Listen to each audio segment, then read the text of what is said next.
Now, if you're a CEO of a fast-growing company, I bet hardly a day goes by without someone on your team interrupting to ask if you got a minute? Sure. What if instead of you getting the shoulder tap every time someone had a question, your team was fully equipped and enabled to handle any issue, big or small, without having to go to you? In this video, I'm gonna show you the one tool your team needs to make decisions as good or even better than you would. I'll even drop a link to the Clarity Compass template that is that tool that all of our clients and portfolio company CEOs use to make this happen, so be sure to check that out in the description as well. Now, if you don't know who I am, my name is Ryan Deiss. My partners and I manage 17 companies across our $200 million holding group, but I couldn't run all these different companies if every decision had to go through me. So this Clarity Compass that I'm about to show you is how I delegate and even automate high-level decisions across all my organizations. Just to illustrate the point, let's play a quick game, shall we? I'm gonna show you 3 pictures and I want you to tell me what you see. Let's start with this very first picture. All right, what do you see? Now, when I show this to groups, some people will say, I see a black vase. Other people will say, I see 2 faces, or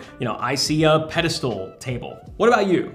What did you see? Well, the reality is, whether you saw a couple of faces or you saw a black vase or something else, there's a really good chance you were right. But how does that happen? How can the same group of intelligent, rational people look at one thing and see something entirely differently? How can 2 seemingly conflicting answers both be right? And yet in business, this happens all the time, doesn't it? So that's photo number 1. Let's look at number 2. Is it dawn or is it dusk? I have no idea. A lot of the time, though, what this comes down to is what perspective, what baggage are we bringing to it? Maybe if you're having a really, really great day, you look at it and you're like, oh, this is dawn. The sun is rising. There's a bright new day ahead. Maybe if you had a tough day, you're bringing some kind of negative energy to it. You're like, it's definitely dusk. The sun is setting. What's the lesson here? The lesson is that at scale, the right decision often becomes less obvious, which is why we need a framework for scaling non-obvious decisions. That's the biggie. If you are getting constant shoulder taps, it's not because your team is stupid. It's not because they don't care, okay? It's likely because they care a lot, and it's likely because they're very smart.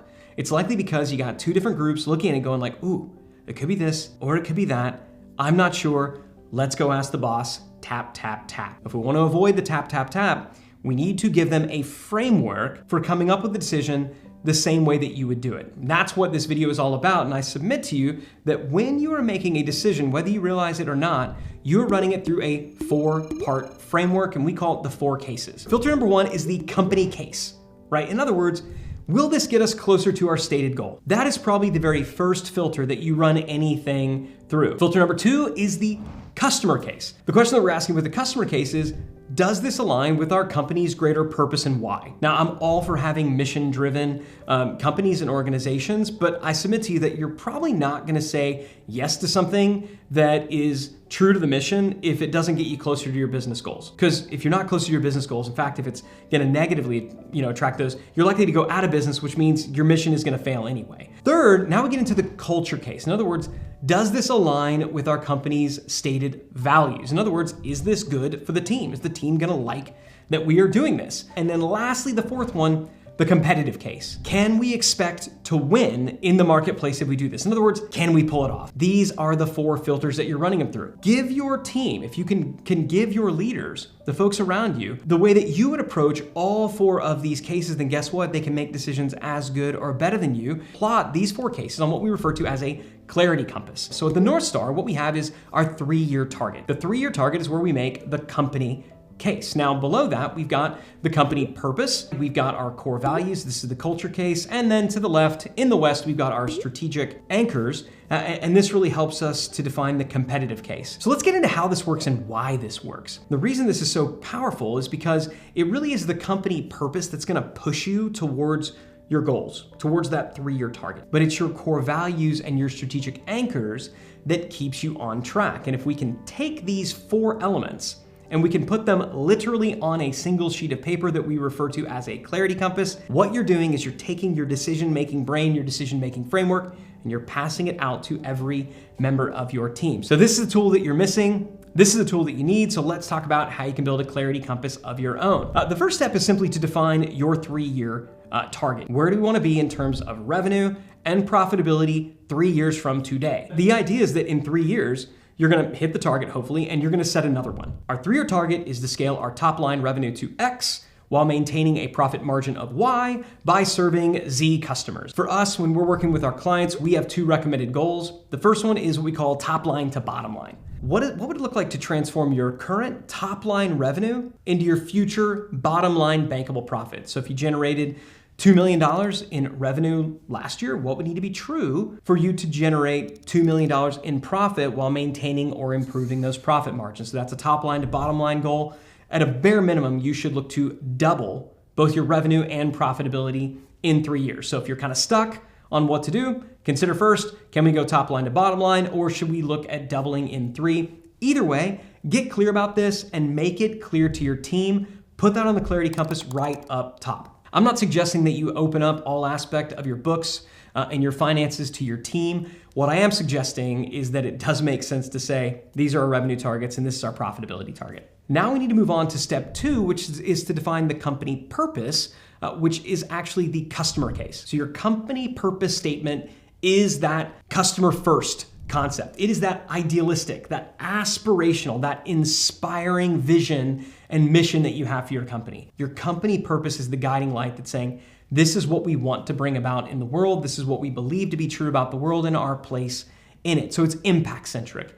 It is not business centric. And again, there's no clear time horizon. What is your overarching why? The basic structure of a company purpose statement should combine 2 elements. Element number 1 is contribution. What is the thing that you do? So we do this. So contribution is the first part and impact is the second part. So we do this because we want to bring about this impact. This first one, to organize the world's information and make it universally accessible and useful. What company is this? Yep, you got it. This company is Google. So what is their contribution? In other words, what do? They organize the world's information. That's what they do as a search engine. Now, what's the impact that they have? They make it universally accessible and useful so that now knowledge is everywhere. People can just go. To help humanity thrive by enabling all teams to work together effortlessly. Did you catch that? To help humanity thrive.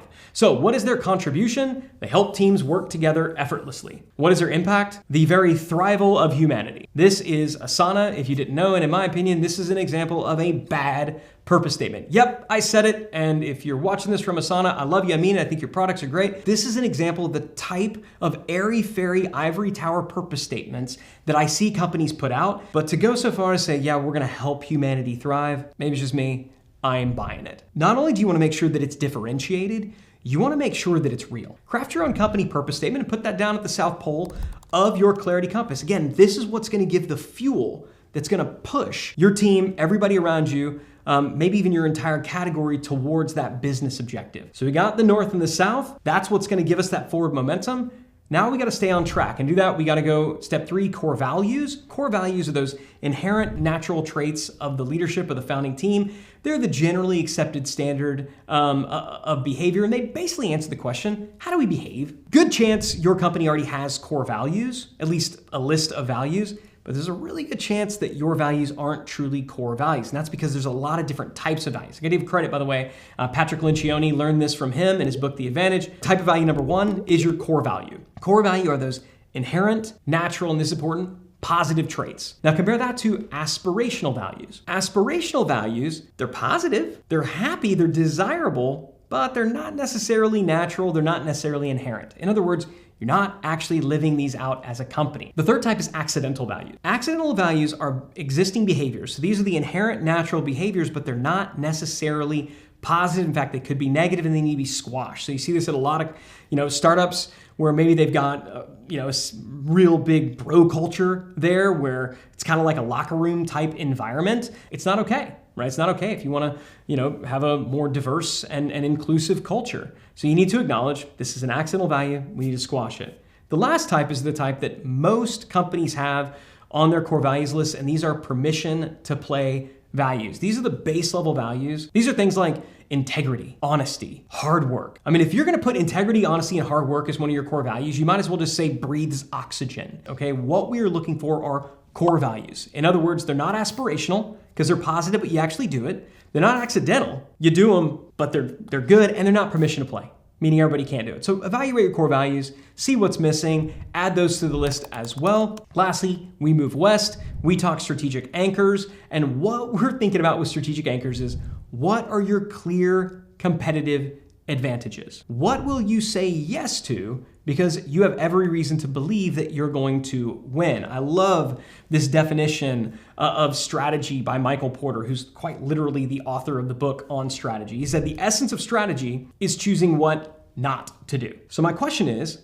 what are you going to say no to? Or what are you going to say not now, maybe later? What we need are lanes. We need to be clear on what are our lanes. And this is what strategic anchors give us. So strategic anchors define what the company truly does best. These should become a lens or a filter for decision making. In other words, when you ask the question, okay, are we playing to our strengths here? Do we really believe we can pull this off? And I'll tell you, these typically start as native genius, but over time, these can be acquired. These can be learned. So your strategic anchors, just like your values, just like your goals and even your company purpose, it's not fixed, but you do need to be real and acknowledge where is it today. So question I have for you, what are your company's true competitive advantages, right? What are the set of resources, skills, and assets that you possess that give you a leg up? Once you've filled out this, congratulations, what you now have is a clarity compass. You have a framework for decision making. And so it's very easy once you have this to say, okay, team, we've got a decision. Is it pushing us towards our 3-year target? Both in terms of it's going to get us closer there from a business perspective, and it aligns with our company purpose. So we're running, we got the wind behind us. And then also, does it align with our strategic anchors and our core values? Are we staying on track? This is what this tool allows you to have. And so what I'm going to encourage you to do once you've created this tool is to make sure that at every meeting, everybody has this tool out. Anytime we're doing strategic planning, if somebody comes to me, I get a shoulder tap. Hey, what do you think about this? My first question is always, and I'm going to encourage you to do the same thing, I ask them, have you run it through the clarity compass? Our goal of a team of doers making high-level decisions in real time, as good or even better than you would. As good because you're giving them your framework for decision making, and even better because they're combining your wisdom, your framework for decision making with their in the trenches experience that you don't have. So what changes, if any, do you plan to make to your company's mission, vision, values? Drop a comment below. I would love to hear your thoughts. Also, keep in mind that a clarity compass is just one piece of a company's operating system. It's an important one. It's right there at the pinnacle, but it is just one piece of it. So if you want to get the other pieces, check out my full video on how we scale companies from $10 million to $200 million using a scalable operating system. It is definitely the next step if you liked this. So check that out, and I'll see you there.